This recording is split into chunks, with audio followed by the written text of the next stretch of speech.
What if your AI model could process 50% fewer computations per request and actually get better results? Google DeepMind's mixture of depths technique does exactly that, and it's already available for models like Llama, Mistral, and Gemma.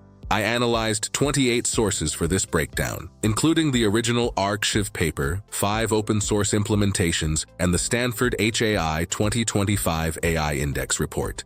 To give you the complete picture, in this video, I'll explain how mixture of depths works, why it saves so much money, and how you can start using it in your own projects today. Let's start with the expensive problem. Here's a question for you. When you read a legal document, do you read every single "the" and with the same laser focus? Of course not, but that's exactly what standard transformer models do. They process every single token through every single layer. This matters because inference, not training, is where the real money burns. I cross-referenced the Stanford HAI 2025 AI Index report for this. These aren't made-up numbers. The global AI inference market hit $97.24 billion in 2024 and is projected to reach $253.75 billion by 2030. Every time a user sends a message to your chatbot, every token in that response costs GPU cycles. Now, yes, inference costs have dropped dramatically. Costs for GPT 3.5 level performance fell 280-fold in just 2 years. But at scale, every token still adds up. Millions of user queries means millions of dollars in GPU bills annually. The core insight behind mixture of depths is beautifully simple. Not every token is equally important at every layer. Some words need deep processing. Others are just along for the ride.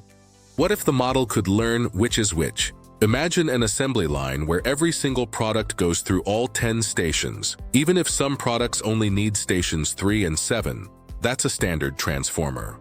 Mixture of depths adds a smart manager at the front of each station that says, "You need full processing. Go ahead. You can skip straight to the next station." Each transformer layer gets a tiny router, a small learned component that scores every token in your sequence. It then selects only the top K highest scoring tokens for full self-attention and MLP computation. That's the expensive stuff. Tokens that don't make the cut aren't lost. They pass through via a residual connection, preserving their information without modification. Because K is fixed, your tensor sizes are predictable. GPUs absolutely love static computation graphs with no irregular memory access. According to the original Google DeepMind research, not a blog post summary, the actual paper by Raposo and colleagues, capacity can be reduced to as low as 12.5%. That means 87.5% of tokens skip a given layer entirely, and the model's performance still improves. Let that sink in. Does this actually work? MOD models match the perplexity of dense transformers using approximately half the total computations. If you're running a chatbot serving millions of requests, halving your compute per inference roughly halves your GPU bill.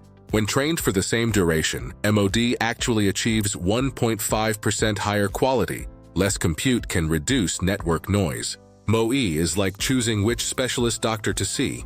MOD is deciding whether you even need to see a doctor at all. The two can be combined into MODE. MOE picks the specialist. MOD decides if the token needs processing at all, the savings compound.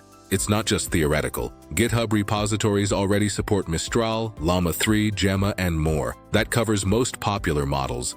The modification paper shows you can even convert existing pre-trained models post-hoc, a huge deal for production environments. Critical distinction: MOD is dynamic and per input. Pruning is static and removes parameters for all inputs, regardless of content. As AI shifts to inference-dominated costs, architectural efficiency like mixture of depths becomes a massive competitive advantage. If this helped you understand mixture of depths, subscribe for more deep AI research breakdowns. Thanks for watching.